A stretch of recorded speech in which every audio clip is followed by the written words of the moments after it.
Halo, assalamualaikum warahmatullahi wabarakatuh. Ya, kembali lagi di channel saya Muhammad Yunus Mediani. Kali ini saya masih akan menginfokan seputar sepak bola ya. Nih ada hasil Piala Asia U17 2025. Timnas U17 Indonesia ukir sejarah.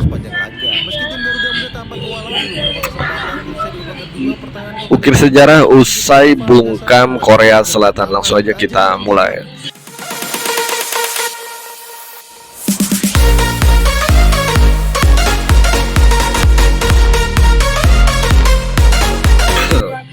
Pertandingan kedua tim berlangsung di Stadion Prince Abdullah Al Faisal, Arab Saudi, Jumat 4 April 2025.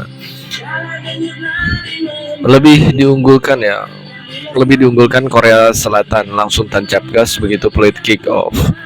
Belum semenit pertandingan berjalan, wakil Asia Timur itu langsung mendapat peluang emas lewat tembakan Kim Ye-geon. Beruntung bagi Indonesia, tembakan Kim Ye-geon pemain masih melambung di atas mister gawang Indonesia.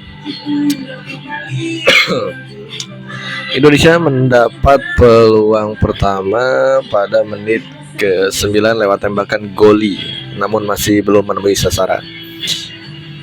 Korea Selatan nyaris membuka skor pada menit ke-12 andai tembakan Kim Min Chan tidak membentur mister gawang. Pada menit ke-14, Mirja mendapat peluang emas ketika hanya tinggal berhadapan 1-1 dengan kiper Korea Selatan.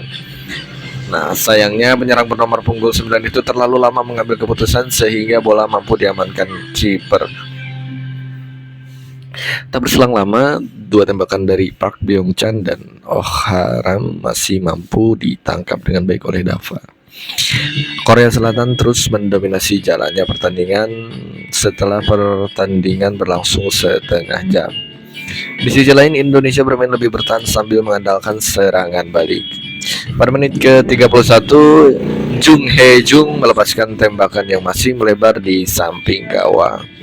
Korea Selatan mendapat beberapa peluang ya di sisa menit sebelum memasuki jeda turun minum. Peluang terbaik datang dari tendangan jarak dekat Lim Ye Chan yang masih melambung di atas mister gawang Indonesia. Skor imbang tanpa gol tidak berubah hingga babak pertama berakhir. Memasuki babak kedua, Korea Selatan tidak mengendurkan serangan. Pada menit ke-48, Jang Wo-sik melepaskan sundulan yang masih melebar tipis di samping gawang Indonesia. 7 menit kemudian, tendangan jarak jauh Jin Gyeon-yong masih jauh dari sasaran.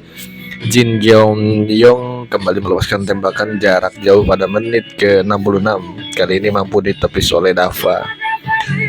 3 menit kemudian, Korea Selatan nyaris memecah kebuntuan setelah umpan silang dari sisi kiri membentur mister gawang. Bola liar kemudian disambar oleh Jung Hae-jung lewat sepakan dari jarak dekat, namun masih melebar tipis di samping gawang. Korea Selatan terus memberikan tekanan bertubi-tubi di sisa jalannya pertandingan. Nah, pada masa tambahan waktu ya, Indonesia mendapatkan peluang emas untuk mencetak gol lewat ataupun usai mendapat hadiah tendangan penalti ya. Wasit menunjuk titik putih setelah pemain Korea Selatan melakukan handball di kotak terlarang.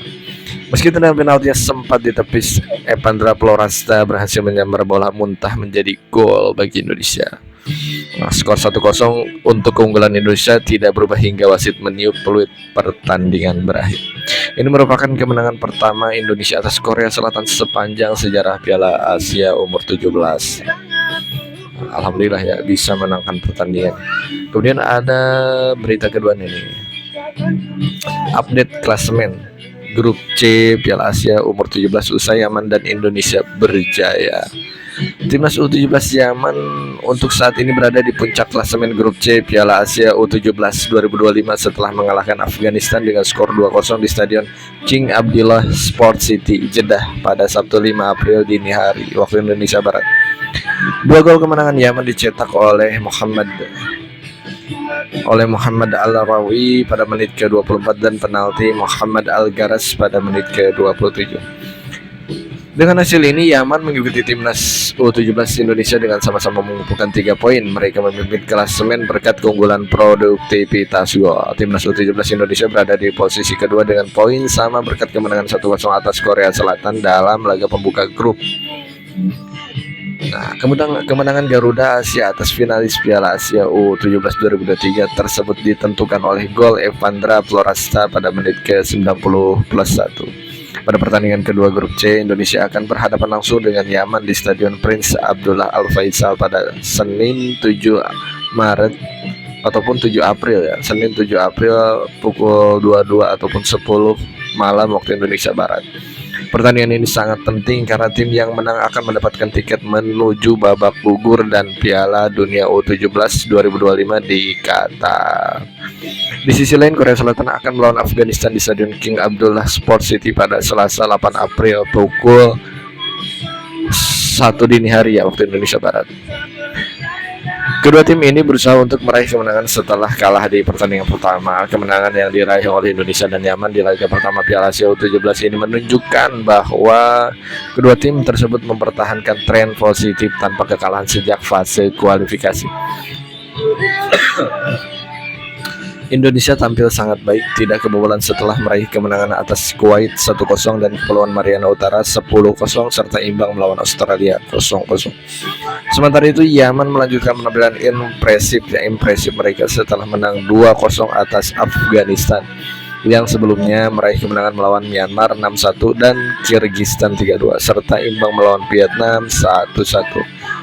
Nah, berikut adalah klasemen sementara grup C ya, Piala Asia U17. Posisi pertama ada Yaman, kedua Indonesia, ketiga ada Korsel, dan keempat Afghanistan. Ya, keterangan dua posisi teratas klasemen ya. Dua posisi teratas klasemen akan lolos ke babak knockout dan Piala Dunia U17 2025. Nah, itu saja kedua berita sepak bola ya. Terima kasih telah menyaksikan video ini. Sampai jumpa kembali. Wassalamualaikum warahmatullahi wabarakatuh.